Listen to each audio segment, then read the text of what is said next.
In the name of Allah, the most compassionate, the most merciful. 5 times a day, millions of hearts around the world pause. They rise, bow, and prostrate before the one Creator. In an act so simple, yet so profoundly healing, called Salah or Namaz. But have we ever paused to ask, what really happens to our mind, our body, and our soul when we pray? Let us take a slow walk through the science, the spirit, and the sacred words of Allah, to understand the beautiful benefits of namaz. What is the science behind each movement? Salah is not just worship, it's also a full-body exercise. When we perform takbir, raising our hands and saying Allahu Akbar, we stretch the upper body, improving blood flow to the chest and shoulders. Then as we go into ruku, the bowing position, our spine and lower back are gently stretched. Medical researchers from the University of Balamand in Lebanon found that the posture of ruku improves flexibility, reduces back pain, and even enhances digestion by massaging internal organs. When we enter sujud, prostration, our forehead touches the earth. This moment is extraordinary because it increases blood flow to the brain, improving concentration, memory, and reducing tension headaches. Scientists have noted that the blood supplied to the frontal lobe, the part of the brain responsible for decision-making and emotions, increases during sujud. It's as though Allah designed Salah as spiritual yoga, where each movement purifies not just our heart, but also restores balance in our body.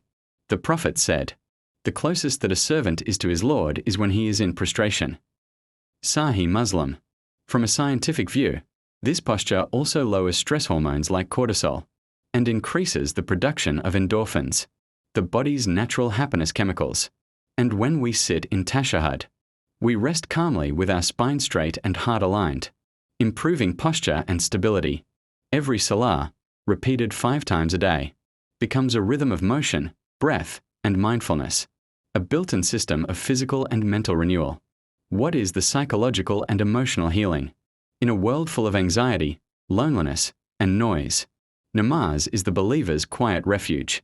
When we stand on the prayer mat and whisper Allahu Akbar, we are declaring, nothing is greater than Allah. And suddenly, all our problems, fears, and burdens begin to shrink. Modern psychology calls this cognitive reframing, shifting perspective to see life through a higher, calmer lens. But Islam taught us this 1,400 years ago. Allah says in the Qur'an, "Indeed, in the remembrance of Allah do hearts find rest." Surah Arad, 13:28. Every verse we recite, every breath we synchronize with movement, trains our nervous system to slow down. Heart rate decreases, breathing becomes rhythmic, and the brain enters a meditative state. Similar to mindfulness or deep prayer therapy, except Salah connects you to divine presence, not just inner peace. Namaz is incomplete without the purity before the prayer. What is the secret of Wudhu? Before every prayer, a believer stands before Allah, but not until they've washed away the dust of the world. This sacred washing is called Wudhu, a word that itself means purity and brightness.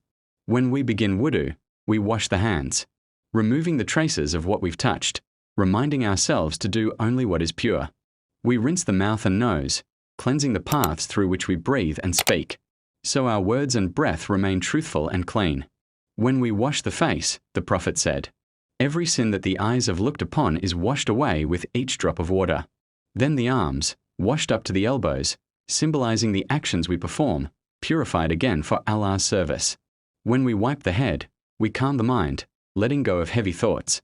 And when the water touches the ears, we cleanse what we listen to, reminding ourselves to hear what is good. And finally, when we wash the feet, we purify our steps so that they may walk only on paths pleasing to our Creator. The Prophet Muhammad said, when a Muslim performs wudu and washes his face, every sin which he committed with his eyes will be washed away. When he washes his hands, his sins are washed away from his hands. And when he washes his feet, his sins are washed away from his feet, until he emerges pure from all his sins. Sahih Muslim. Science too recognizes its beauty. Wudu refreshes circulation, calms the nervous system, and balances body temperature. And in the Qur'an, Allah commands, O you who believe, when you rise for prayer, wash your faces and your hands up to the elbows. Wipe your heads and wash your feet to the ankles. Surah Al-Ma'idah 5:6. So each drop of water is not just cleansing the body, it is preparing the soul for its meeting with the divine. Wudhu is not just washing, it is awakening. It is light upon light, purity before presence. Modern science has only begun to understand what believers have practiced for centuries. The gentle washing of Wudhu increases blood circulation, awakens nerve endings, and cools the major pressure points, the hands, face, head, and feet, helping to stabilize the body's temperature and reduce fatigue.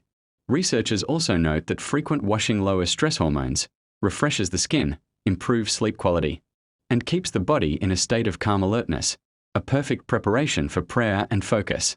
So Wudhu is not only purification for the soul, it is a daily act of renewal for the body itself.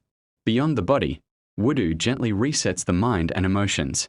As cool water touches the skin, the parasympathetic nervous system, the body's calm mode, is activated, easing anxiety and slowing the heart rate. This rhythmic act of washing creates mindfulness, similar to deep breathing or meditation, but with the added presence of faith. It clears mental fog, sharpens focus, and prepares the brain for clarity, humility, and peace before prayer, making every Salah begin not just in purity, but in perfect awareness. Disclaimer. Please do not think that the images shown in this video represent the exact way we offer Salah. These visuals are only for content purposes. To learn the correct postures and movements of prayer, kindly visit a mosque or seek guidance from a knowledgeable Muslim who can demonstrate the proper method. Remember, the steps of Salah differ slightly for men and women, so always learn from a reliable source.